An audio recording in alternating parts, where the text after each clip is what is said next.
welcome back to our YouTube channel. ഞാൻ Mareena P Raji. This is Eureka Crash Course Academy. അപ്പോൾ നമ്മൾ RRB NTPCയുടെ CBT2ന്റെ previous year question paper discuss ചെയ്യുവാണ്. ജികെയുടെ ക്ലാസ് ആണ് നടന്നുകൊണ്ടിരിക്കുന്നത്. അപ്പോൾ നമ്മൾ ഇതുവരെ 3 ക്ലാസ് കഴിഞ്ഞ് ഇത് നമ്മുടെ 4ാമത്തെ ക്ലാസ് ആണ്. 1-2 ക്ലാസ്സോടുകൂടി നമ്മൾ ഈ ഒരു സീരീസ് നമ്മളിവിടെ വൈൻഡ് അപ്പ് ചെയ്യും. ദെൻ നമ്മൾ അടുത്ത എന്താണ് പ്രീവിയസ് ഇയറിനെ ബേസ് ചെയ്ത് എക്സ്പെക്റ്റഡ് ക്വസ്റ്റ്യൻസിൻ്റെ ഒരു സീരീസ് സ്റ്റാർട്ട് ചെയ്യും. എന്ന് വെച്ചാൽ നമുക്കറിയാം ഇപ്പോൾ നമ്മുടെ ഈ ക്ലാസ് കണ്ടാൽ മനസ്സിലാവും ഷിഫ്റ്റിനകത്ത് ക്വസ്റ്റ്യങ്ങൾ വരുന്നതിൻ്റെ ആ ഒരു പാറ്റേൺ. അപ്പോൾ ഉറപ്പായിട്ട് ഇനിയുള്ള എക്സാമിന് ഇനി വരാൻ പോകുന്ന എക്സാംസിനകത്ത് ഇതിനകത്തുനിന്ന് ക്വസ്റ്റ്യൻസ് ഷുവറായിട്ട് നിങ്ങൾക്ക് കിട്ടും. അതെൻ്റെ ഗ്യാരണ്ടിയാണ്. അതുപോലെ തന്നെ നിങ്ങൾക്കിപ്പോൾ മനസ്സിലാക്കണം പ്രീവിയസ് ഇയർ ക്വസ്റ്റ്യൻ പേപ്പർ നമ്മളിവിടെ ഡിസ്കസ് ചെയ്യുന്നതിൻ്റെ ഇമ്പോർട്ടൻസ്. ഞാൻ ഒരു ക്വസ്റ്റ്യൻ പറയുമ്പോൾ ജസ്റ്റ് ആ ക്വസ്റ്റ്യൻ മാത്രമല്ല പറഞ്ഞു പോകുന്നത്, അതുമായിട്ട് റിലേറ്റ് ചെയ്ത് എന്തൊക്കെ പോയിന്റ്സ് ഉണ്ടോ അത് മാക്സിമം ഞാൻ പറയാൻ ശ്രമിക്കുന്നുണ്ട്. അപ്പോൾ നമ്മുടെ ഈ ക്ലാസ് യൂസ്ഫുൾ ആണെന്ന് നിങ്ങൾക്ക് തോന്നിയിട്ടുണ്ടെങ്കിൽ ഉറപ്പായിട്ട് നിങ്ങൾ നിങ്ങളുടെ ഫ്രണ്ട്സിന് ഷെയർ ചെയ്ത് കൊടുക്കണം. അതുപോലെ തന്നെ നമ്മുടെ അക്കാഡമിയെക്കുറിച്ച് പറയണം. നമ്മുടെ ചാനൽ ഇതുവരെ സബ്സ്ക്രൈബ് ചെയ്തിട്ടില്ലാത്തവർ ദയവായി നമ്മുടെ ചാനൽ സബ്സ്ക്രൈബ് ചെയ്യണം. അപ്പോൾ നമുക്ക് ക്ലാസ്സിലേക്ക് കിടക്കാം. അതിനു മുന്നേ എല്ലാവരും ക്രിസ്മസ് ആഘോഷത്തിലാണോ? പഠിക്കുന്നൊക്കെ ഉണ്ടോ? പഠിക്കണം കേട്ടോ. ക്രിസ്മസ് അതിൻ്റെ വഴിക്ക് നടന്നു പോകും, കൂടെ നമ്മൾ പഠിക്കുകയും ചെയ്യണം. ക്രിസ്മസിൻ്റെ ദിവസം നിങ്ങൾ അവധി എടുത്തോ, പഠിക്കണ്ട, അന്ന് നിങ്ങൾ എൻജോയ് ചെയ്തു. ബാക്കിയുള്ള ദിവസം നിങ്ങൾ പഠിക്കണം, കാരണം ഒട്ടും സമയമില്ല, എക്സാംസ് വരികയാണ്. അപ്പോൾ അത്രമാത്രമേ ഭയങ്കര കോമ്പറ്റീഷനാണിപ്പം. കട്ട് ഓഫ്സ് ഒക്കെ അറിയാലോ, നല്ല കട്ട് ഓഫാണ്. അപ്പോൾ നമ്മൾ ഒരിക്കലും കട്ട് ഓഫ് ക്ലിയർ ചെയ്യുന്ന രീതിയിലല്ല, അതിനേക്കാട്ടി ഒരു എബോ നല്ലൊരു മാർക്ക് ഉണ്ടെങ്കിൽ നമുക്ക് എന്ത് ചെയ്യാം, നമുക്കൊന്നും പേടിക്കേണ്ട. അവനെ നമുക്ക് നേരെ അങ്ങ് ബാക്കി കാര്യങ്ങളൊന്നും ചിന്തിക്കേണ്ട. അല്ലെങ്കിൽ നമ്മൾ കട്ട് ഓഫിൻ്റെ ആ ബോർഡറിലാണെങ്കിൽ നമുക്ക് അടുത്ത എക്സാം എഴുതാൻ പറ്റുമോ, ജോലി കിട്ടുമോ ഇല്ലേ എന്നൊക്കെ ഒരു ടെൻഷൻ വരും. അപ്പോൾ നമ്മൾ എപ്പോഴും എന്ത് ചെയ്യണം, ഡ്രീം ബിഗ്. ഓക്കെ, അപ്പോൾ നമുക്ക് ക്ലാസ്സിലേക്ക് കിടക്കാം. First question, the Mahabodhi temple complex. Mahabodhi എന്ന് കേൾക്കുമ്പോഴേ ആരെയും ഓർമ്മ വന്നു? ബുദ്ധയെ ഓർമ്മ വന്നു അല്ലേ? The Mahabodhi temple complex which is one of the 4 holy sites related to the life of lord Buddha is located in.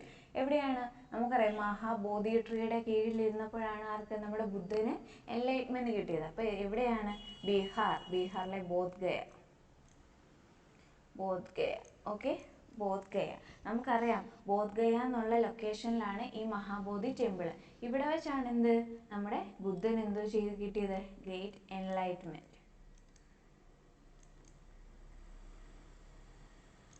Okay, അപ്പം ഈ മഹാബോധി ടെമ്പിൾ കോംപ്ലക്സ് എന്ന് പറഞ്ഞാൽ എവിടെയാണ്? ബീഹാറിലാണ്. ബോധ്ഗയ ബീഹാറിലാണ്. ഇതിന്റെ പ്രത്യേകത എന്താണ്? ബുദ്ധന് എൻലൈറ്റ്മെന്റ് കിട്ടിയത് ഇവിടുത്തെ ബോധി ട്രീയുടെ കീഴിലിരുന്നപ്പോഴാണ് അദ്ദേഹത്തിന് എൻലൈറ്റ്മെന്റ് കിട്ടിയതെന്ന് നമ്മൾ പഠിക്കുന്നുണ്ട് ഹിസ്റ്ററിക്കകത്ത്. ഓക്കെ, അപ്പം മഹാബോധി ടെമ്പിൾ കോംപ്ലക്സ് എവിടെയാണ്? ബീഹാറിലാണ്. തെറ്റിപ്പോത്തില്ലല്ലോ. ബീഹാർ, ബുദ്ധ, മഹാബോധി, അങ്ങനെ എല്ലാം ഒരു ബി അല്ലേ, അങ്ങനെ ഓർത്ത് വെച്ചാൽ മതി. Next one, The Environment Protection Act of India. The Environment Protection Act of India was enacted in the year. എന്നാണ് Environment Protection Act ഇനാക്ട് ചെയ്തത്?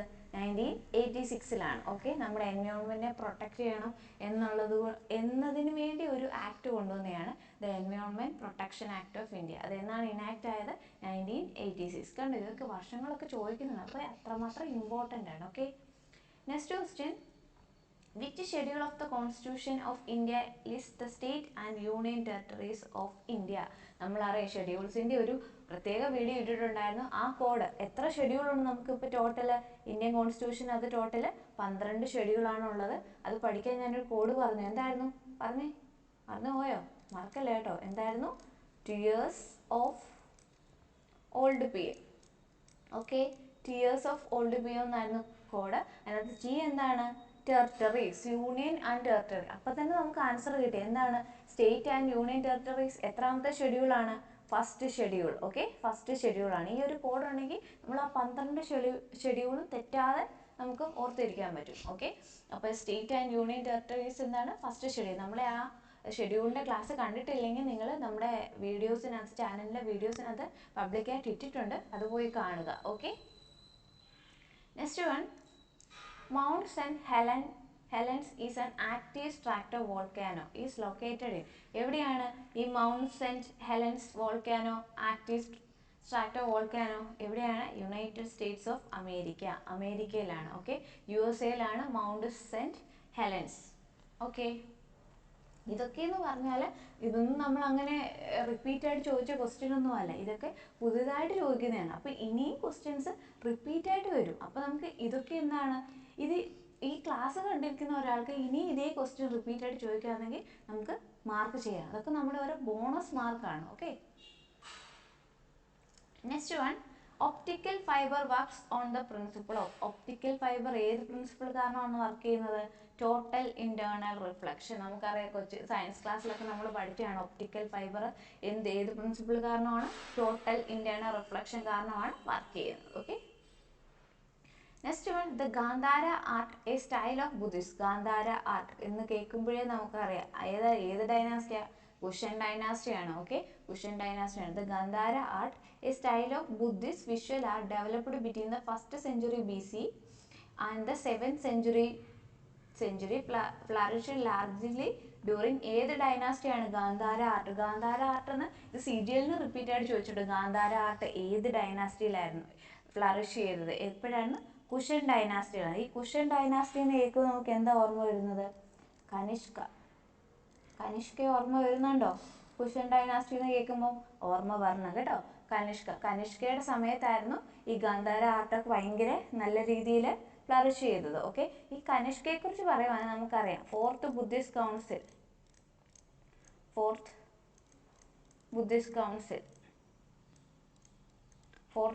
കൗൺസിൽ കനിഷ്കയാണ് നടത്തിയത്. ഓക്കെ, എവിടെ വെച്ച്? കാശ്മീർ വെച്ച്. ഓക്കെ, എവിടെ വെച്ച്? കാശ്മീർ വെച്ച്. അത് പ്രിസൈഡ് ചെയ്ത ആരാണ്? പ്രസിഡന്റ് ആരായിരുന്നു? വാസുമിത്ര. ഓക്കെ, ഇതൊക്കെ ക്വസ്റ്റ്യൻസ് ആണ് കേട്ടോ. ഫോർത്ത് ബുദ്ധിസ്റ്റ് കൗൺസിൽ നടത്തിയത് കനിഷ്കയാണ് കാശ്മീർ വെച്ച്. അത് പ്രിസൈഡ് ചെയ്തത് പ്രസിഡന്റ് ആരായിരുന്നു? വാസുമിത്രയായിരുന്നു. ഓക്കെ ആണല്ലോ. എന്നായിരുന്നു ഫോർത്ത് ബുദ്ധിസ്റ്റ് കൗൺസിൽ? 72 AD ആയിരുന്നു. ഓക്കെ, 72 AD ആയിരുന്നു. അപ്പോൾ കുഷൻ ഡൈനാസ്റ്റി എന്ന് കേൾക്കുമ്പോഴേ നമ്മൾ കനിഷ്കയെ ഓർമ്മ വേണം. ഓക്കെ, അപ്പോൾ ഗാന്ധാര ആർട്ട് ഏത് ഡൈനാസ്റ്റിയിലാണ് ഫ്ലറിഷ് ആയത്? Cushion dynasty. Okay, next one, in which Indian state is Nandadevi peak is located? Okay, നമ്മുടെ സ്റ്റുഡൻസ് ഇപ്പോൾ ചാടി ആൻസർ പറയും. എവിടെയാണ്? ഉത്തരാഖണ്ഡ്. നമ്മുടെ നാഷണൽ പാർക്കിൻ്റെ വീഡിയോയ്ക്കകത്ത് ഞാൻ ഇതിനൊരു കോഡൊക്കെ പറഞ്ഞ് നാഷണൽ പാർക്ക് പഠിപ്പിച്ചായിരുന്നു എല്ലാ സ്റ്റേറ്റിൻ്റെയും. മറന്നുപോയോ? ഇല്ലെങ്കിൽ നിങ്ങൾ കണ്ടിട്ടില്ലെങ്കിൽ നമ്മുടെ ചാനലിൻ്റെ അകത്ത് കിടപ്പുണ്ട്, നിങ്ങൾ കാണണം. ഓക്കെ, വളരെ ഇമ്പോർട്ടൻ്റ് ആണ്. നാഷണൽ പാർക്കൊക്കെ ചോദിക്കുന്നുണ്ട് പരീക്ഷയ്ക്ക്. CGL-നും NTPC-ക്ക് എല്ലാം റിപ്പീറ്റായിട്ട് ചോദിക്കുന്നുണ്ട്. നാഷണൽ പാർക്കിൽ നിന്നൊരു ക്വസ്റ്റ്യൻ ഷുവറാണ്. ഓക്കെ, അപ്പോൾ in which state is the Nandadevi peak is located? എവിടെയാണ്? ഉത്തരാഖണ്ഡ്. അതിനൊരു കോഡ് ഉണ്ടായിരുന്നു. ഓക്കെ, അതും ഞാൻ ഉത്തരാഖണ്ഡിലെ ഏതൊക്കെയാണെന്ന് പറയാം. Okay, Jim Corbett. Okay, Jim Corbett national park, Rajaji national park, Nanda Devi national park, Valley of flowers,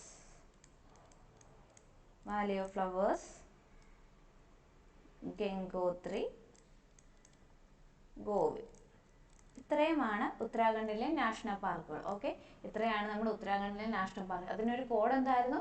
ജിമ്മായ രാജാവ് നന്ദാദേവിയും മൊത്ത് വാലി ഓഫ് ഫ്ലവേഴ്സിൽ പോയപ്പോൾ ഗംഗയെയും ഗോവിന്ദനെയും കണ്ടു.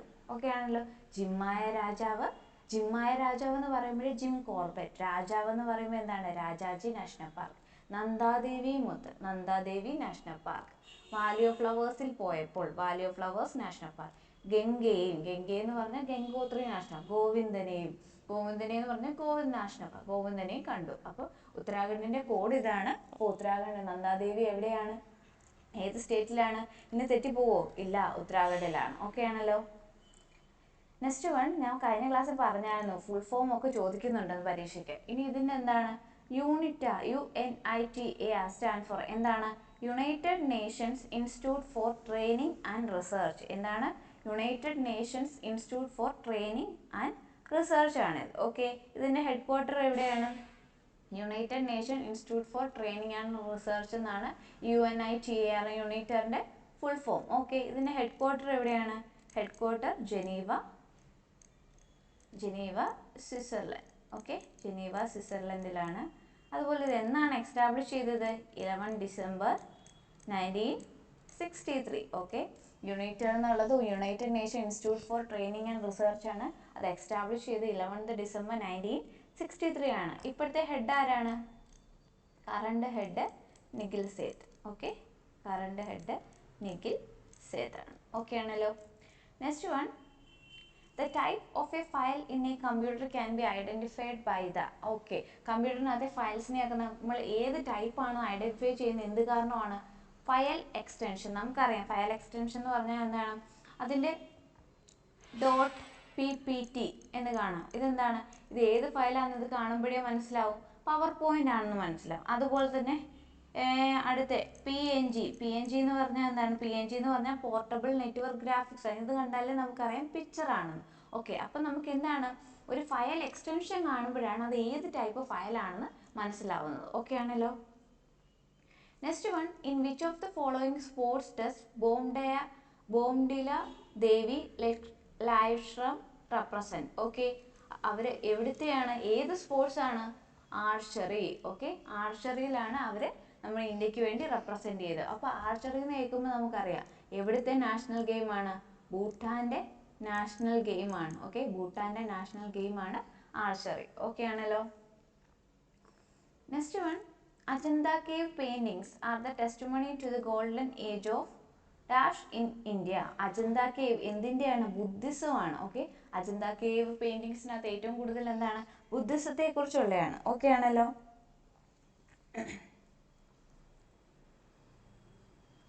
Next one, what does GUI stand for with respect to a computer? With respect to a computer വരുമ്പോൾ GUI എന്ന് പറഞ്ഞാൽ എന്താണ്? Graphical user interface ആണ്. എന്താണ്? ഗ്രാഫിക്കൽ യൂസർ ഇന്റർഫേസ് ആണ്. ഓക്കെ, ഇത് കണ്ട് ഞാൻ പറഞ്ഞില്ലേ ഫുൾ ഫോം ഒക്കെ ചോദിക്കുന്നുണ്ട്, കമ്പ്യൂട്ടർ റിലേറ്റഡ് ആയിട്ട് ചോദിക്കുന്നുണ്ട്, അല്ലാതെയും ചോദിക്കുന്നുണ്ട്. ഓക്കെ, കമ്പ്യൂട്ടറിനകത്തു നിന്നുള്ള ക്വസ്റ്റ്യൻസ് വരുന്നുണ്ട്. ഓക്കെ, അപ്പോൾ GUIയുടെ ഫുൾ ഫോം എന്താണ്? ഗ്രാഫിക്കൽ യൂസർ ഇന്റർഫേസ് ആണ്. തെറ്റിപ്പോലെ കേട്ടോ, ഗ്രാഫിക്കൽ യൂസർ ഇന്റർഫേസ് ആണ്. Okay, next one, if a panchayat is dissolved elections are to be held within. Okay, panchayat is dissolved എത്ര നാൾക്കുള്ളിൽ ഇലക്ഷൻ നടത്തണം? 6 months from the date of dissolution. 6 മാസത്തിനുള്ളിൽ തന്നെ എന്ത് ചെയ്യണം? ഇലക്ഷൻ കണ്ടക്ട് ചെയ്യണം. ഓക്കെ, അപ്പം ആർട്ടിക്കിൾ 40 എന്താണ് പറയുന്നത്? ആർട്ടിക്കിൾ 40 പറയുന്നത് ഓർഗനൈസേഷൻ ഓഫ് വില്ലേജ് പഞ്ചായത്തിനെ കുറിച്ച് പറയുന്ന ആർട്ടിക്കിളാണ് ഏത്? ആർട്ടിക്കിൾ 40. ഓക്കെ ആണല്ലോ.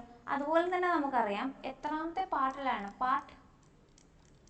പാർട്ട് 9ലാണ് നമുക്കറിയാം. പാർട്ട് 9ലാണ് പഞ്ചായത്തിനെ കുറിച്ച് പറയുന്നത്. ഓക്കെ, പാർട്ട് 9ലാണ് പഞ്ചായത്തിനെ കുറിച്ച് പറയുന്നത്. അതുപോലെ എത്രാമത്തെ ഷെഡ്യൂള്?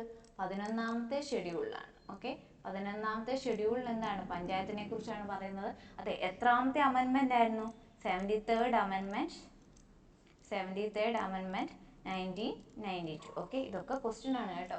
11th ഷെഡ്യൂളിലാണ് പഞ്ചായത്തിനെ കുറിച്ച് പറയുന്നത്. പാർട്ട് 9ലാണ് പറയുന്നത്. അതുപോലെ തന്നെ 73rd അമെൻമെന്റ് ഓഫ് 1992 ആണ്. ആർട്ടിക്കിൾ 40 എന്താണ്? ഓർഗനൈസേഷൻ ഓഫ് വില്ലേജ് പഞ്ചായത്തിനെ കുറിച്ചാണ്. അതുപോലെ തന്നെ ആർട്ടിക്കിൾ 243A ആൻഡ് 243B ഇതൊക്കെ എന്താണ്? ഇത് പറയുന്നത് ഡെഫിനിഷനാണ്. പഞ്ചായത്തിൻ്റെ ഡെഫിനിഷനാണ് ആർട്ടിക്കിൾ 243 എന്ന് കേൾക്കുമ്പോൾ എന്താണ് ആർട്ടിക്കിൾ 243 എന്ന് പറഞ്ഞാൽ എന്താണ്? ഡെഫിനിഷൻ ഓഫ് പഞ്ചായത്താണ്. ഓക്കെ, നെക്സ്റ്റ് വൺ 243A എന്താണ്? ഗ്രാമസഭ. ഓക്കെ, ഗ്രാമസഭയെക്കുറിച്ച് പറയുന്ന ആർട്ടിക്കിളാണ് ആർട്ടിക്കിൾ 243A. ഇതെന്താണ്? 243B constitution of panchayat. Okay, constitution of panchayat. തെറ്റിപ്പോകത്തില്ലല്ലോ. അപ്പോൾ ഇത്രയും കാര്യങ്ങളാണ് ഇതിനകത്ത് പറയുന്നത്. പഞ്ചായത്ത് ഡിസോൾവ് ചെയ്ത ഇലക്ഷൻ 6 മാസത്തിനുള്ളിൽ കണ്ടക്ട് ചെയ്യണം. ആർട്ടിക്കിൾ 40 പറയുന്ന ഓർഗനൈസേഷൻ ഓഫ് വില്ലേജ് പഞ്ചായത്താണ്. പാർട്ട് 9ലാണ് പഞ്ചായത്തിനെ കുറിച്ച് പറയുന്നത്. ഷെഡ്യൂൾ എത്രാമത്തെ ഷെഡ്യൂളാണ്? 11ാമത്തെ ഷെഡ്യൂളാണ്. നമുക്കറിയാം ടോട്ടൽ 12 ഷെഡ്യൂളുണ്ട്. അതിനകത്തെ 11ാമത്തെ ഷെഡ്യൂളിലാണ് പഞ്ചായത്തിനെ കുറിച്ച് പറയുന്നത്. 243 ആർട്ടിക്കിൾ എന്ന് പറഞ്ഞ ഡെഫിനിഷൻ ഓഫ് പഞ്ചായത്താണ്. 243A എന്ന് പറഞ്ഞ ഗ്രാമസഭയാണ്. 243B എന്ന് പറഞ്ഞ കോൺസ്റ്റിറ്റ്യൂഷൻ ഓഫ് പഞ്ചായത്താണ്. ഓക്കെ ആണല്ലോ. ഇനി next one, who discovered electron? ഇന്നലെ നമ്മൾ എന്ത് പറഞ്ഞു? ഫ്രീ ഇലക്ട്രോൺസിന്റെ കേസ് പറഞ്ഞപ്പോൾ ഞാൻ എന്ത് പറഞ്ഞായിരുന്നു? അപ്പോഴേ ഞാൻ ഇലക്ട്രോണിന്റെ കാര്യം പഠിക്കാൻ ഒരു കോഡ് പറഞ്ഞു. എന്താണ്? Pen RTC. മറന്നുപോയോ? ക്ലാസ് കണ്ടിട്ടില്ലേ? കാണണം കേട്ടോ. കണ്ടോ, നമ്മൾ പറയുന്നതിന്റെ ഇമ്പോർട്ടൻസ് കണ്ടോ, അടുത്ത ചോദ്യത്തിന് അത് നിങ്ങൾക്ക് വന്നു. അപ്പൊ എന്തായാലും ഷുവറായിട്ട് ക്വസ്റ്റ്യൻസ് ഇങ്ങനെ റിലേറ്റ് ചെയ്ത് ചോദിക്കുന്നുണ്ട്. അതുകൊണ്ടാണ് നമ്മൾ പ്രീവിയസ് ഇയർ ക്വസ്റ്റ്യൻ പേപ്പർ ഇവിടെ ഡിസ്കസ് ചെയ്യുന്നത്. നിങ്ങൾക്ക് എല്ലാവർക്കും യൂസ്ഫുൾ ആയിരിക്കും. Okay, who discovered electron? Electron ആണ് നമുക്കറിയാം, പ്രോട്ടോൺ. പെൻ എന്ന് വെച്ചാൽ എന്താണ്? Proton, electron, neutron. ഈ RTC എന്താണ്? അത് ഡിസ്കവർ ചെയ്ത ആൾക്കാരുടെ പേരാണ്. R for Rutherford, T for Thomson, C for James Chadwick. അപ്പം എന്താ ഇവിടെ ചോദിച്ചിരിക്കുന്നത്? Who discovered electron? ഇലക്ട്രോൺ ആരാണ് ഡിസ്കവർ ചെയ്തത്? നമുക്കറിയാം, എന്താണ്? Thomson, J Thomson. ഓക്കെ ആണല്ലോ. ഇനി ന്യൂട്രോൺ ആണെന്ന് ചോദിച്ചാൽ ഡൗട്ട് ഉണ്ടോ? ഇല്ല. ന്യൂട്രോൺ ആരാണ്? James Chadwick. പ്രോട്ടോൺ ആരാണ്? Ernest Rutherford. ഓക്കെ ആണല്ലോ, ഇനി തെറ്റിപ്പോത്തില്ലല്ലോ. Next one, which of the following is the mascot of Indian railway? Indian റെയിൽവേയുടെ മസ്കോട്ട് ഏതാണ്? പാക്കേജിന്റെ എന്താണ്? Bholu the elephant. നമുക്കറിയാം, കണ്ടിട്ടില്ലേ? ഒരു കൊച്ചു ആനക്കുട്ടി ഒരു വിളക്കും കൊണ്ട് ലാന്താൻ പിടിച്ചുകൊണ്ട് ഇങ്ങനെ നിൽക്കുന്നത്. അപ്പം നമ്മുടെ ഇന്ത്യൻ റെയിൽവേയുടെ മസ്കോട്ട് എന്താണ്? Bholu the elephant. അപ്പം നമുക്കറിയാം, കഴിഞ്ഞതിൻ്റെ അങ്ങേ വർഷത്തെ CGL ചോദിച്ചായിരുന്നു, ഇന്ത്യൻ റെയിൽവേ എന്താണ്? ഒരു സിംഗിൾ ഹെൽപ്പ് ലൈൻ നമ്പർ കൊണ്ടുവന്നു. Okay, single helpline number for all queries. എല്ലാത്തിനു വേണ്ടി ഒരു സിംഗിൾ ഹെൽപ്പ് ലൈൻ വന്നു. പണ്ടൊക്കെ എന്താണ് 1800 അങ്ങനെ വലിയ നമ്പർ അല്ലേ. ഇത് അങ്ങനെയൊന്നുമല്ല, ആകെ ഒരു സിംഗിൾ നമ്പർ എന്താണ്? 139 എന്നാണ് നമ്മുടെ ഇന്ത്യൻ റെയിൽവേയുടെ പുതിയ സിംഗിൾ ഹെൽപ്പ് ലൈൻ നമ്പർ. ഇത് പരീക്ഷയ്ക്ക് ചോദിച്ച ക്വസ്റ്റ്യൻ ആണ് കേട്ടോ. അപ്പം ഇനിയും റിപ്പീറ്റ് ആയിട്ട് ചോദിക്കാം. അപ്പം മസ്കോട്ട് ഓഫ് ഇന്ത്യൻ റെയിൽവേ എന്താണ്? ബോലു ദ എലിഫന്റ് ആണ്. സിംഗിൾ ഹെൽപ്പ് ലൈൻ നമ്പർ എന്താണ്? 139 ആണ്. ഓക്കെ ആണല്ലോ. Next one, which of the following country is the first country to become carbon negative? First country to become, വേൾഡിലെ തന്നെ ഫസ്റ്റ് കൺട്രി ഏതാണ്? ഭൂട്ടാൻ. ഭൂട്ടാനാണ് ആദ്യത്തെ കാർബൺ നെഗറ്റീവ് ആയ കൺട്രി. ഓക്കെ, ഭൂട്ടാനാണ്. നമുക്കറിയാം, ഭൂട്ടാൻ ഒരു ലാൻഡ് ലോക്ക്ഡ് കൺട്രിയാണ്. Okay, next one, who among the following is the current CEO of Niti Aayog? നീതി ആയോഗിന്റെ കറന്റ് CEO ആരാണ്? അമിതാഭ് കാന്ത്. ഓക്കെ, CEOs ഒക്കെ വളരെ ഇമ്പോർട്ടൻ്റ് ആണ് കേട്ടോ. നമ്മുടെ ക്ലാസ്സിനകത്ത് ഇത് ഓരോന്നിൻ്റെയും വരുമ്പോൾ അതിനെ റിലേറ്റ് ചെയ്ത എല്ലാ കാര്യങ്ങളും നമ്മൾ പറയുന്നുണ്ട്. അപ്പോൾ CEO ഓഫ് നീതി ആയോഗ് എന്താണ്? അമിതാഭ് കാന്ത് ആണ്. ഈ നീതി ആയോഗിന്റെ ഫുൾ ഫോം എന്താണ്? National institution for transforming India. Okay, national institution for transforming India എന്നാണ് നീതി ആയോഗിന്റെ ഫുൾ ഫോം. ഓക്കെ ആണല്ലോ. അപ്പോൾ എന്നാണ് അത് എസ്റ്റാബ്ലിഷ് ചെയ്തത്? വളരെ ഇമ്പോർട്ടൻ്റ് ആണ്. 1 ജാനുവരി 2015. 1 ജാനുവരി 2015 ഇത് നീതി ആയോഗ് എസ്റ്റാബ്ലിഷ് ചെയ്തത്. ഓക്കെ, ഇനി ഹെഡ് ക്വാർട്ടർ എവിടെയാണ്? ഹെഡ് ക്വാർട്ടർ നമ്മുടെ ന്യൂഡൽഹിയിലാണ്. ഓക്കെ, ഇതിന്റെ ചെയർമാൻ ആരാണ്? ചെയർമാൻ നമ്മുടെ പ്രൈം മിനിസ്റ്റർ. ചെയർമാൻ ആരാണ്? നമ്മുടെ പ്രൈം മിനിസ്റ്റർ നരേന്ദ്രമോദി. ഓക്കെ ആണല്ലോ. CEO അമിതാഭ് കാന്ത് ആണ്. നീതി ആയോഗിന്റെ ഫുൾ ഫോം പരീക്ഷയ്ക്ക് CHSL ചോദിച്ചിട്ടുള്ളതാണ്. നീതി ആയോഗിന്റെ full form national institution for transforming India എന്നാണ്. എസ്റ്റാബ്ലിഷ് ചെയ്തത് 1 ജാനുവരി 2015 ഹെഡ് ക്വാർട്ടർ ന്യൂഡൽഹിയാണ്. ചെയർമാൻ എന്ന് പറഞ്ഞാൽ നമ്മുടെ പ്രൈം മിനിസ്റ്റർ ഓഫ് ഇന്ത്യയാണ്, നരേന്ദ്രമോദിയാണ്. അതുപോലെ തന്നെ CEO ആരാണ്? അമിതാഭ് കാന്ത് ആണ്. Okay, next one, which of the following layers the atmosphere makes radio communication possible? Radio communication എവിടെയാണ്? അയണോസ്ഫിയറിലാണ്. ഓക്കെ, റേഡിയോ കമ്മ്യൂണിക്കേഷൻ പോസിബിൾ ആയിട്ടുള്ള അറ്റ്മോസ്ഫിയർ ലെയർ ഏതാണ്? അയണോസ്ഫിയർ ആണ്. അപ്പം നമ്മുടെ അറ്റ്മോസ്ഫിയർ ലെയർ ഏതൊക്കെയാണ്? Troposphere, then stratosphere, then then mesosphere,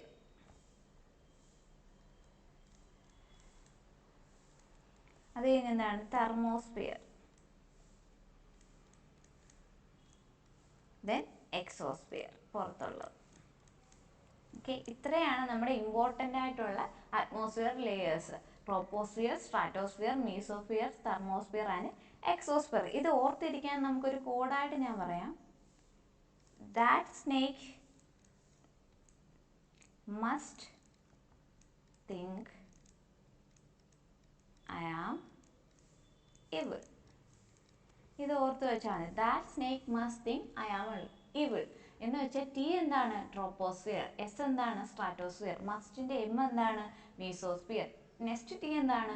thermosphere. Then I എന്താണ്? ഈ തെർമോസ്ഫിയറിനകത്തുള്ള സംഭവമാണ് ഈ അയണോസ്ഫിയർ. ഓക്കെ, തെർമോസ്ഫിയറിൻ്റെ അവിടുത്തെയാണ് ഈ അയണോസ്ഫിയർ. ഓക്കെ, അതാണ് ഈ ഐ. അയാം.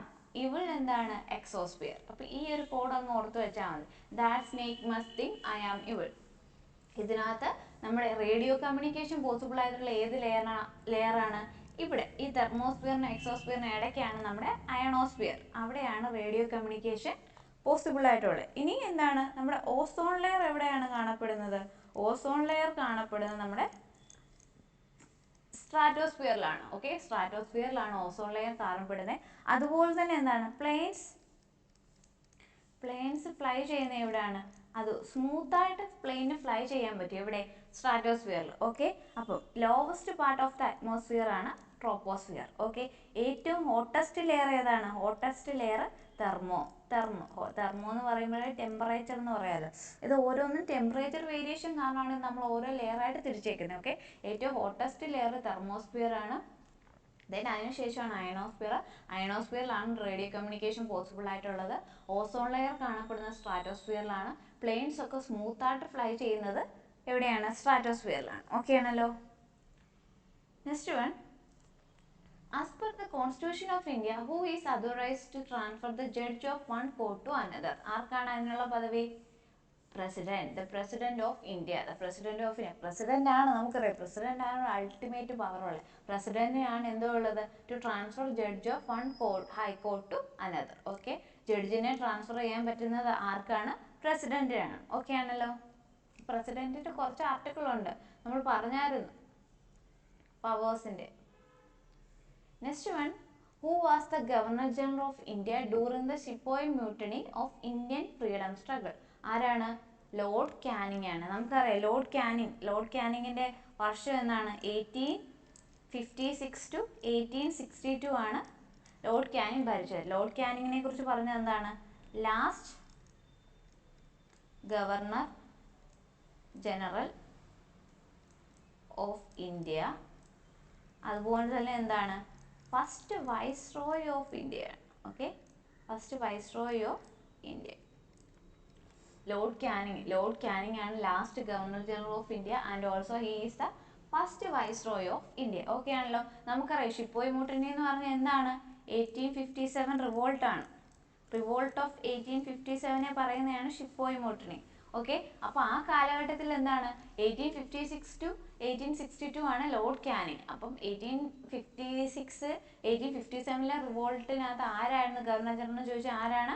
ലോർഡ് കാനിങ് ആണ്. ഓക്കെ ആണല്ലോ.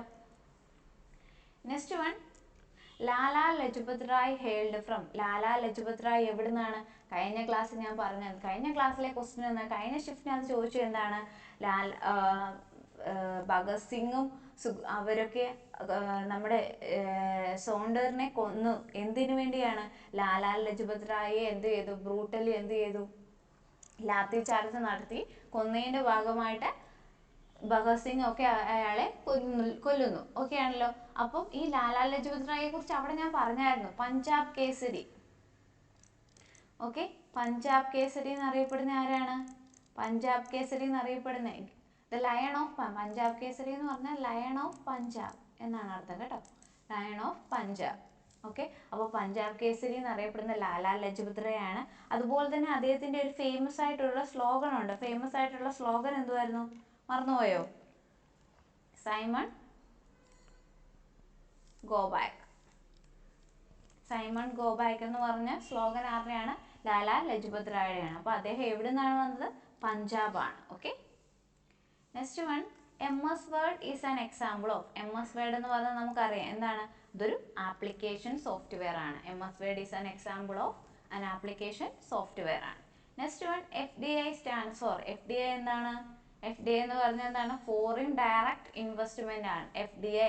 FDI means foreign direct investment. Okay, full ഫോമിന്റെ ഒരു വീഡിയോസ് ഇടാം കേട്ടോ. ഇമ്പോർട്ടൻ്റ് ആയിട്ടും എക്സ്പെക്റ്റഡ് ക്വസ്റ്റ്യൻസ് എന്ന് പറഞ്ഞുകൊണ്ട് ഞാനൊരു വീഡിയോസ് ഇടാം. ഓക്കെ, ഫുൾ ഫോം FDIയുടെ ഫുൾ ഫോം എന്താണ്? ഫോറിൻ ഡയറക്റ്റ് ഇൻവെസ്റ്റ്മെന്റ് ആണ്. ഓക്കെ, നെക്സ്റ്റ് വൺ എന്താണ്? Saint Peter's square is located in which of the following places? Saint Peter's square എവിടെയാണ്? Vatican city. നമുക്കറിയാം വത്തിക്കാനിലെ സെന്റ് പീറ്റേഴ്സ് ബസിലിക്കയുടെ ജസ്റ്റ് ഓപ്പോസിറ്റ് ആയിട്ട് കാണപ്പെടുന്നതാണ്, ഫ്രണ്ടിൽ തന്നെ കാണപ്പെടുന്നതാണ് ഈ saint Peter's square. Okay, Vatican സിറ്റിയിലാണ് ഈ സെന്റ് പീറ്റേഴ്സ് സ്ക്വയർ കാണപ്പെടുന്നത്. Okay, next one, archery is the national sports of. ഞാൻ മുമ്പേ പറഞ്ഞായിരുന്നു എവിടുത്തെയാണ്? Archery is the national sports of Bhutan. ഭൂട്ടാന്റെ നാഷണൽ സ്പോർട്സ് ആണ് ആർച്ചറി. ഓക്കെ ആണല്ലോ. അപ്പം ഇങ്ങനെ ഇത്രയേ ഉള്ളൂ. നമ്മുടെ അടുത്ത 25 സീരീസുമായിട്ട് ഇനി അടുത്ത ക്ലാസ്സിൽ കാണാം. അപ്പം നമ്മുടെ ക്ലാസ്സസ് കാണണം. നമ്മുടെ ക്ലാസ്സസ് യൂസ്ഫുൾ ആണെങ്കിൽ നിങ്ങളുടെ ഫ്രണ്ട്സിനോടൊക്കെ പറഞ്ഞു കൊടുക്കണം, അവർക്കെല്ലാവർക്കും ഷെയർ ചെയ്യണം. ഓക്കെ, അപ്പോൾ ഇനി നമുക്ക് നെക്സ്റ്റ് ക്ലാസ്സിൽ കാണാം. അതുവരെ താങ്ക് യു.